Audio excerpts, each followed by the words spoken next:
Have you ever wondered how language actually works under the hood? Or how we can take abstract academic theories and use them to solve, well, messy human problems? If so, you are absolutely in the right place. We're going to break down some pretty dense concepts into bite-sized pieces, using language that actually makes sense. Here's our roadmap for today. First, what is applied linguistics? 2, two approaches to language. 3, the sounds of speech. 4, how words are built. And 5, rules of the sentence. Okay, Section 1. What is applied linguistics?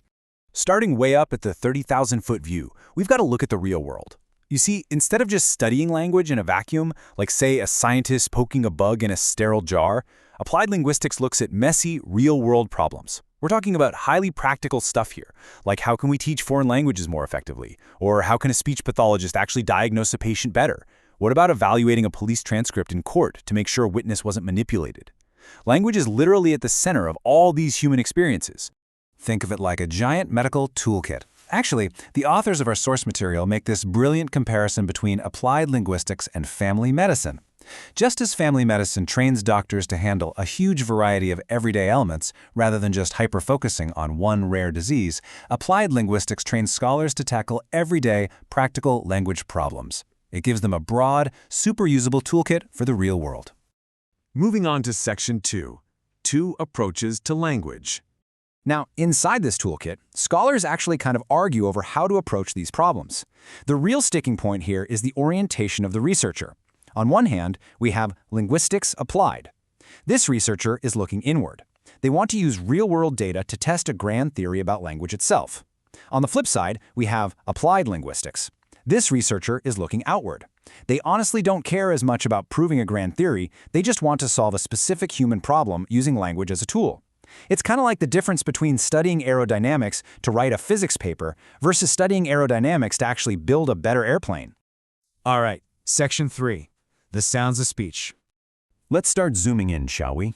We're going to play the role of the linguist now, pulling out our magnifying glass to examine the raw, physical sounds we humans make.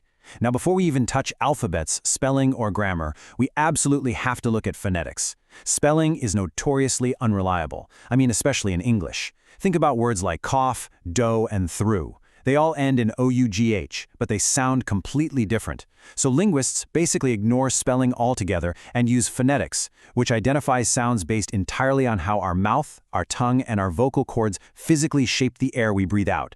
Now, I know these charts might look a bit like high school geometry, but they're actually mapping the inside of the human mouth. They show us exactly how vowels are formed. The left side of that triangle, that's the front of your mouth. The right side is the back, the top is the roof of your mouth, and the bottom is your jaw dropping open. So, when you say E, your tongue is high and pushed to the front, but when you say Ah, your tongue is low. It's literally a map of where your tongue lives when you speak. So, vowels are all about mouth shape, right? But consonants, they're all about blocking air. When it comes to consonants, linguists categorize them by where the airflow is blocked, which we call the place of articulation, and how it's blocked, known as the manner of articulation. Let's look at that top row. A bilabial stop just means you're using both lips to completely stop the air, like when you make a p or b sound. A fricative, on the other hand, means you're forcing air through a tiny gap to create friction.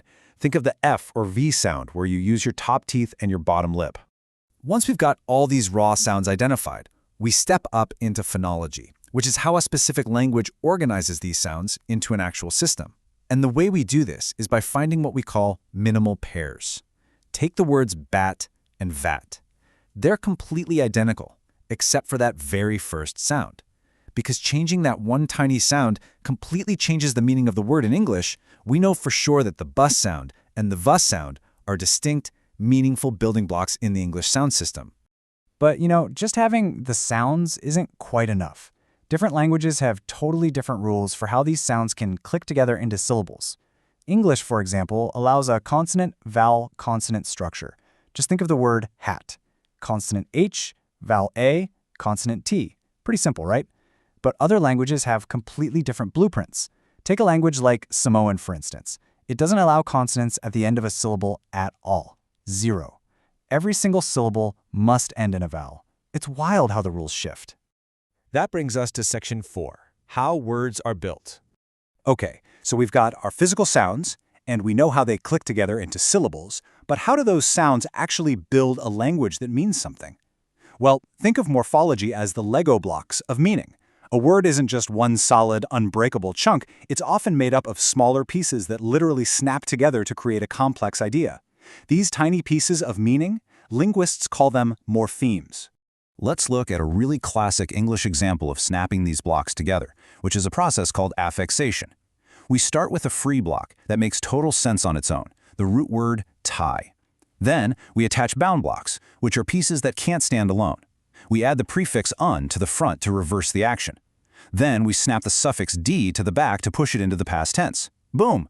We've taken one root and completely altered its time and meaning just by snapping on those smaller pieces. But hey, snapping pieces onto the outside isn't the only way to build words. Languages do some incredibly weird and wonderful things. Some languages, like Chamorro, use infixes, where they actually shove a morpheme right into the middle of a word. Other times, we change the root entirely, like shifting the vowels so mouse becomes mice. Sometimes we just throw our hands up and use a completely different word, like how the past tense of go is suddenly went. And get this, sometimes the absence of a piece is the morpheme itself. Saying book without an S on the end tells you it's a single item purely through its absence. Mind-blowing, right? As we play around with these Lego blocks, we really have to distinguish between two specific types of changes, inflections and derivations. Inflections are basically just grammatical tweaks. When the word consider becomes considered, it stays a verb. It gets to keep its exact same dictionary entry. But derivations, they actually birth entirely new words. When we take consider and add able, making it considerable, we've essentially performed magic. We turned a verb into an adjective, which requires a completely new dictionary entry. Almost at the finish line. Section 5, Rules of the Sentence. So, moving from how individual words are built to how those words are strung together to convey complete, complex thoughts, we finally reach syntax. You can think of syntax as the operating system of a language. It's the hidden set of rules that dictates word order. It's the exact reason why the boy sees the girl means something entirely different from the girl sees the boy. Even though you're using the exact same Lego blocks, the order itself creates the meaning. And looking at languages around the world shows us just how wild this can be, because there's absolutely no universal setup for syntax. Different languages literally force their speakers to prioritize entirely different features of reality. In English, our verbs force us to obsess over time, past, present, or future. But in the Yuma language out in California, family relationships act as verbs. So you wouldn't say he is my younger brother, you'd say he younger brother calls me. Or in Indonesian, if you use the word we, the syntax forces you to clarify whether the person you're talking to is included in that we or excluded from it. Syntax actually forces us to categorize the world around us in very specific ways. Finally, syntax groups words into chunks that we call constituents. We don't just string words together randomly, right? We build these nested boxes. The phrase, "the tall plumber," acts as a single, glued-together unit. You could actually replace that whole phrase with the word he.